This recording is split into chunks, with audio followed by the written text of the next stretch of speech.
Assalamualaikum travelers, apa kabar semuanya? Stay safe ya. Hari ini aku ingin menceritakan tentang pengalaman dukaku, pengalaman tersedihku, pengalaman terdramaku, pengalaman ter apa lagi ya? Ya pokoknya itulah. Pokoknya pengalaman yang gak bisa aku lupain sepanjang hidupku selama aku traveling. Tapi sebelumnya jangan lupa untuk like, comment, dan subscribe. Dan aktifin notifikasi kalian biar kalian gak ketinggalan video-video dari aku. Oke? Gaskan! Di tahun 2019 tanggal 13 Agustus aku berada di Rusia. Sudah 1 bulan lamanya aku di Rusia dan aku merencanakan untuk traveling ke Bangkok. Nah, dari Rusia ke Thailand ini aku harus transit di Turki selama 24 jam. 24 jam teman-teman. Apakah aku akan mendapatkan laki-laki Turki di sana? Ketika aku udah sampai di bandara Istanbul, sudah melewati pihak imigrasi, lalu aku langsung mencari counter dari maskapai tersebut. Nah, karena maskapai tersebut mempunyai fasilitas, jika ada penumpang yang transit lebih dari 12 jam, maka dia akan mendapatkan free hotel atau free tour. Jadi itu adalah sebuah fasilitas dari si maskapai. Nah, aku dengan senengnya hati gitu ya, aku bisa dapat free hotel. Aku udah mikir oke, aku mau tidur karena aku capek banget teman-teman, benar-benar capek banget. Akhirnya aku pun udah sampai di counter, aku tunjukin boarding pass aku dan pegawai wanitanya bilang kalau aku nggak bisa dapat free hotel, aku nggak bisa ngeklaim. Aku tanya dong alasannya kenapa aku nggak bisa dapat free hotel tuh. Kata dia karena kamu bukan transit. Well, aku nggak menyalahkan dari pihak maskapai ataupun aku nggak menyalahkan diri aku sendiri karena aku benar-benar nggak tahu dan nggak paham kenapa itu bisa keliru gitu. Aku nggak paham atau dari tiketnya atau gimana, tapi di tiketnya jelas-jelas aku beli itu ada tulisannya transit 24 jam dan transitnya itu masih sama teman-teman. Jadi kan transit itu kan ada yang misalnya nih dari negara A ke negara B ya kan, dia pakai maskapai ini, nah pakai maskapai Z misalnya. Nah, ada juga yang berpindah kan, misalnya dari negara C ke negara D, dia pindah maskapai. Itu juga ada teman-teman. Kalau aku masih satu maskapai, jadi masih pakai maskapai itu. Nah, aku transit selama 24 jam. Aku ngomong baik-baik, loh kenapa bisa gitu. Aku jelas-jelas di tiket ini transit. Coba kamu lihat tiket saya. Maksud aku kan ingin menunjukkan tiket aku itu untuk mengoreksi apa kelirunya, apa keliru dari tiket ini.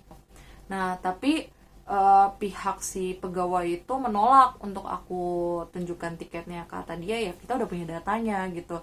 Ya emang sih kamu udah punya datanya, cuma kan pegangan aku itu adalah tiket kan sama boarding pass. Nah, tapi ya kembali lagi mereka bilang mereka nggak bisa ngasih free hotel ke aku. Ya udahlah, aku ikhlasin aja, aku terima dengan lapang dada. Walaupun aku sebenarnya capek banget teman-teman, aku pengen tidur gitu. Lalu abis itu mereka menawarkan untuk free tour. Mereka bilang kamu bisa menggunakan fasilitas free tour kami jam 7 pagi. Tapi mungkin ada kekeliruan di tiket aku atau apa, aku nggak ngerti gitu. Soalnya maskapainya nggak ngejelasin secara detail gitu. Jadi ya udah, oke, aku terima itu. Lalu aku merencanakan untuk tinggal di penginapan di luar bandara. Aku pun ngambil uang buat pegangan aku untuk makan, transportasi, dan beli kartu SIM. Itu penting banget menurut aku, itu hal yang penting gitu, biar aku bisa tetap komunikasi sama keluarga aku yang ada di Indonesia. Itu sekitar jam 7 atau jam 8 malam. Itu kejadiannya sekitar jam 7 atau jam 8 malam. Nah, aku terakhir makan itu jam 5 sore. Aku juga ada penyakit asam lambung, teman-teman. Jadi aku nggak boleh telat makan. Nah, jadi aku terakhir makan itu jam 5 sore di pesawat. Lalu jam 8 itu aku udah dikasih tahu kalau aku nggak bisa dapat hotel. Ya udah deh, aku terima itu. Aku mencoba untuk mengeluarkan kartu ATM aku satu persatu untuk mengambil uang ya kan, untuk pegangan aku selama di Turki itu 24 jam. Nah, aku keluarin Mandiri. Nah, Mandiri itu bener-bener beberapa jam sebelum aku pakai di Rusia untuk ngambil uang cash gitu. Pokoknya intinya semua kartu ATM aku tidak bisa dipakai di Turki. Aku harus gimana, aku udah nggak tahu, aku udah mau nangis gitu. Tapi aku tetap coba lagi karena mesin dia tuh banyak kan. Aku nyoba satu-satu gitu. Jadi nggak ada mesin ATM yang aku skip. Aku coba satu-satu. Akhirnya jam 1 pagi aku benar-benar belum makan dan aku tuh sakit banget, benar-benar sakit banget teman-teman. Aku bolak-balik ke toilet terus, muntah terus karena asam lambung aku kambuh karena aku belum makan. Jadi aku nggak ada makanan cadangan gitu di tas, aku hanya bawa obat. Jadi aku pun minum itu udah habis, ya minum tuh udah habis di pertama-tama.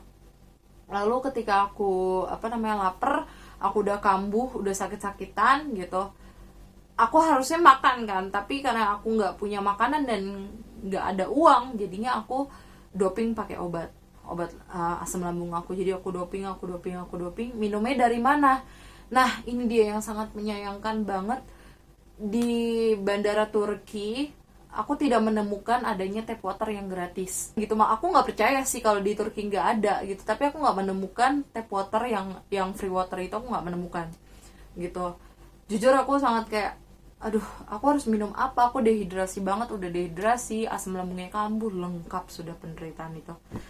Terus akhirnya aku memutuskan untuk minum air keran yang ada di toilet wanita gitu. Aku mikir ini bersih gak ya, akhirnya ada salah satu office girl, dia nanya, Mbak mau ngapain gitu, kok kayak mau minum air keran? Aku bilang enggak, mau sikat gigi, aku gituin. Oh iya jangan diminum soalnya air kerannya kotor katanya. Oh gitu, iya oke. Nah tapi tetap aja aku memaksakan untuk minum air keran itu karena itu cara aku untuk bertahan gitu. Karena aku nggak ada uang untuk beli minum, nggak ada uang buat kontak keluarga aku gitu. Uangnya ada, maksudnya ATM-nya rusak gitu, nggak tahu mesinnya rusak atau gimana, pokoknya ATM aku tidak terbaca di mesin Turki itu. Setelah itu aku mencari cara untuk aku bisa dapat free wifi, karena free wifi di bandara tuh lemah banget, benar-benar cuma kayak 5 menit gitu doang atau 10 menit gitu, aku lupa. Nah aku coba cari cara dan akhirnya aku memberanikan diri untuk meminta tolong kepada salah satu muslimah yang ada di Turki. Jadi aku minta tolong untuk kasih aku hotspot gitu, karena aku butuh menghubungi orang tua aku karena aku lagi ada masalah di sini. Dan akhirnya beliau membantu aku, memberikan aku hotspot dan aku bisa nelfon papaku. Wah papaku tuh bener-bener kayak stres, kaget, khawatir, semuanya campur aduk gitu. Nah aku pun juga kayak nggak bisa berbuat apa-apa karena ATM ini tidak bisa terbaca gitu. 4 ATM ini tidak bisa terbaca di mesin Turki. Lalu aku udah nyerah, aku pasrah aja sama Allah, gimana ya udah pasrah aja gitu. Nah aku sedih banget, aku nangis di pojokan bandara sendiri gitu, nggak kenal siapa-siapa. Papaku sempat bilang coba telepon KBRI katanya, cuma benar-benar aku nggak bisa menghubungi siapa-siapa, benar-benar nggak bisa menghubungi siapa-siapa karena wifi-nya ibu itu juga itu nggak lama gitu, karena dia harus flight kan gitu. Jadi cuma bisa kontak papa aku tuh cuma bentar doang gitu. Lalu aku sendirian di pojokan bandara, aku nangis, aku lemes, aku sakit, ya kan. Aduh aku tuh pengen nangis bener-bener teman-teman kalau nginget kejadian ini, karena aku sendiri gitu, papa aku nggak bisa bantu, semua itu nggak ada yang bisa bantu di Indonesia, nggak ada yang bisa bantu gitu. Dan aku juga kayak takut gitu minta tolong sama orang, takutnya aku dibodoh-bodohin kan. Jadi aku milih sendiri di pojokan bandara. Aduh ya Allah. Dan Allah mempertemukan aku dengan orang yang sangat baik gitu. Allah mempertemukan ibu-ibu, dia tiba-tiba nyamperin aku, dia dari Afrika. Dia bilang sama aku, kamu kenapa gitu, kamu ada masalah apa? Akhirnya aku ceritain semua ke dia, dan dengan cuma-cuma dia memberikan aku 500.000 gitu. Allah tuh maha baik banget gitu teman-teman gitu. Aku yang lagi sulit gitu, Allah ngasih aku ujian, tapi Allah juga yang membantu aku untuk melewati ujian itu. Dan aku tuh langsung nangis, sujud syukur. Aku bener-bener seneng banget aku bisa makan. Dan ibu-ibu itu malah bilang kayak gini, maafkan saya belum bisa bayarin kamu hotel, tapi aku pikir ini cukup untuk makan di Turki selama 24 jam. Akhirnya aku nggak lama langsung telepon papaku, aku beli kartu SIM, aku nangis ke papaku, aku bilang, aku udah aman di sini, ada orang yang bantu aku, dia ngasih aku sejumlah uang 500.000. Itu jujur aku hampir pingsan teman-teman. Akhirnya aku langsung beli makanan, aku save makanan selama 24 jam. Akhirnya aku tidur di bandara dan aku ikut free tour dari si maskapai ini. Dan aku ketemu orang Indonesia, dia dari Belanda, ya suaminya orang Belanda. Nah, dia mau pulang ke Indonesia, jadi aku ketemu sama dia dan anak-anaknya. Aku ketemu juga sama orang Rusia gitu yang baik banget sama aku, dia nawarin aku buah gitu. Dan orang Indonesianya denger ceritaku juga sampai ngasih aku roti, minuman, banyak banget deh. Pokoknya aku dibekelin sama orang-orang baik gitu. Aku nggak nyangkanya tuh Allah mempertemukan aku tuh dengan orang-orang baik. Lalu aku bisa jalan-jalan di Turki dengan aman, dan aku pun juga alhamdulillah nggak kelaparan lagi gitu. Aku pun udah nggak dehidrasi lagi sampai aku balik lagi ke bandara. Aku flight, alhamdulillah sampai Bangkok udah aman dan aku bisa melanjutkan perjalanan aku. Jadi itulah cerita dukaku yang gak pernah aku bisa lupain. Terima kasih banget untuk teman-teman yang udah dengerin ceritaku. Coba kalian cerita tentang suka duka kalian selama traveling di kolom komentar. Oke, terima kasih. Wassalamualaikum.